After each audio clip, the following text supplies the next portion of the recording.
Allez, bonjour à tous et bienvenue. On est parti sur une nouvelle vidéo sur notamment donc les REITs dans le stockage, self-storage. Cette fois-ci, donc, notamment en UK, notamment à Londres, principalement les deux sont basés à Londres. On verra par la suite le portefeuille en question. On analysera aujourd'hui le business model de chaque foncière. On analysera aujourd'hui le business ainsi que les résultats, notamment annuels sur 2025 par la suite. On a aujourd'hui donc les foncières américaines. Il y en a deux à ce jour qui m'intéressent potentiellement, à voir également au cours du temps et au niveau des opportunités. Et aujourd'hui, on va parler notamment de ces deux foncières qui sont non pas aux États-Unis, mais notamment aujourd'hui principalement localisées en Angleterre. Donc, on va commencer par la première foncière. On va étudier donc ces Big Yellow Group.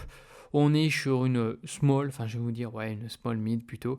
On est légèrement en dessous des 2 milliards de capi. On paye ça 17 fois. Donc, c'est quand même c'est en train d'être abordable, je viens de dire, parce qu'on est quand même sur du stockage, il ne faut pas oublier. À ce prix-là, on a aujourd'hui de magnifiques foncières en logistique comme Rexford. On a aujourd'hui bien corrigé pendant la période donc 2008-2009. Sur 10 ans, on fait du fois 1,3 et après sur 5 ans, on fait quasiment rien. C'est flat, je viens de vous dire. Sur un an, pareil, on perd. Donc c'est une foncière qui est en train de corriger. Au niveau de dividende, on a 4,58.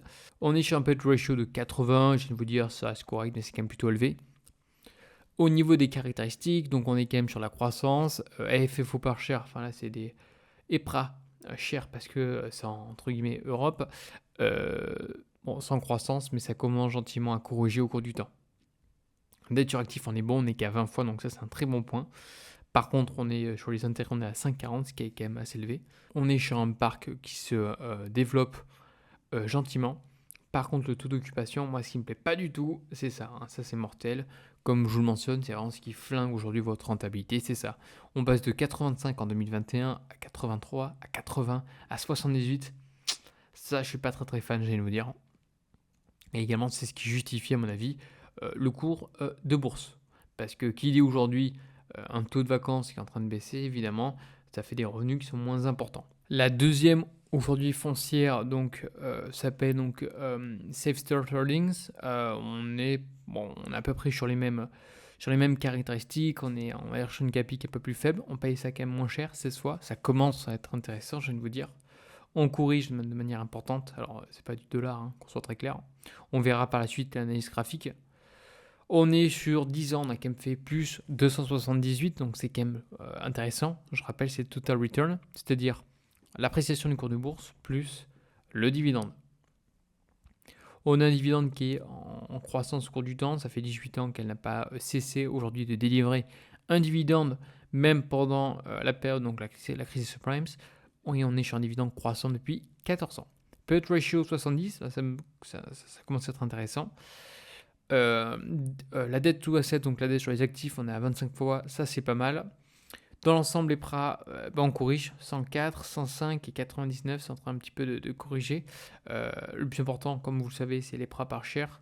Et à partir de 2023, là on est en train de... Après c'est que le quarter number 2, on va voir en 2024 l'entièreté si celle-ci continue de se développer ou non. Ouais, là c'est par exemple c'est quelque chose à creuser.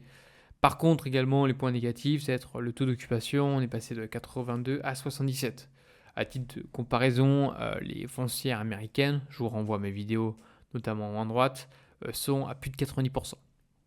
Donc aujourd'hui, ce qui va flinguer la rentabilité, notamment les foncières, c'est le taux d'occupation.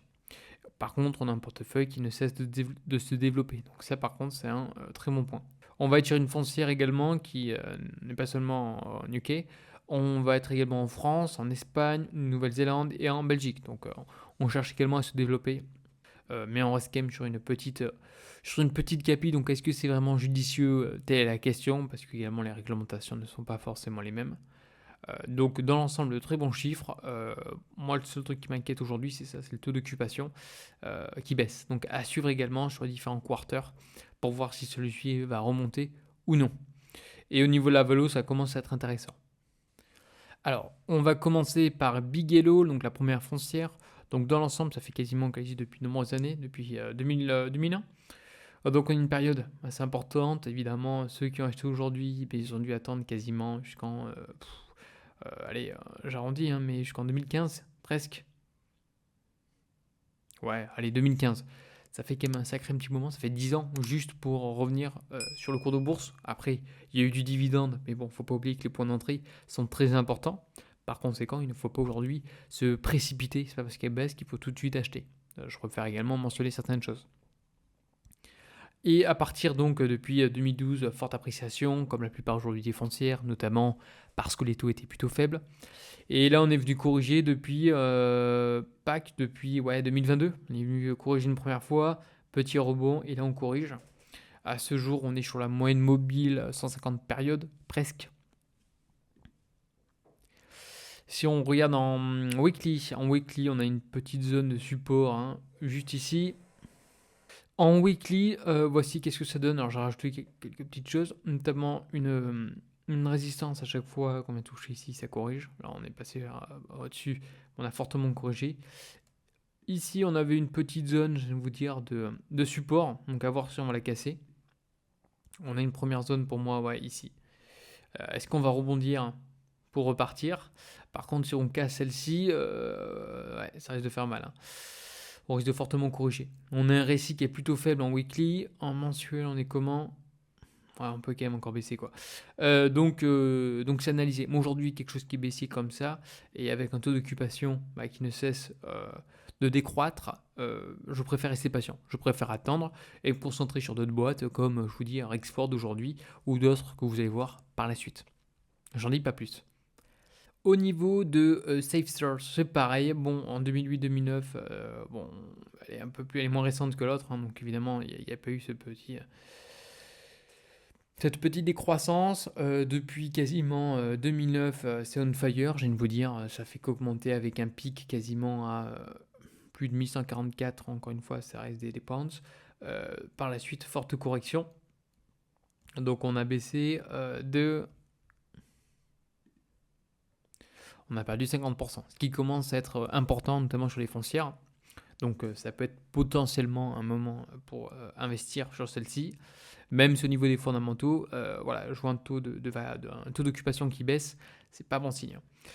On va voir également, même cas que Big Yellow, on va avoir une zone de support juste ici. Donc depuis 2021, forte correction, de plus bas, de plus en plus bas. Donc évidemment, ça ne sert à rien de se positionner dans ces moments-là. On est venu casser, super, pour derrière, non pas justement dépasser les plus hauts. Et là, on corrige fortement. Et là, potentiellement, il y a une résistance, enfin un support, pardon, qui est juste ici. Un plus bas depuis 2020, hein, depuis le Covid-19. Donc à voir si ça va tenir. Pour l'instant, moi, quelque chose qui est baissier comme ça, avec des fondamentaux qui se détériorent, je préfère attendre. Allez, la vidéo donc touche à sa fin. N'hésitez pas à me dire qu'est-ce que vous pensez de ces deux foncières, si vous les avez ou non. Merci pour vos petits commentaires, ça fait extrêmement plaisir. Et je vous dis à une prochaine. Allez, bye bye.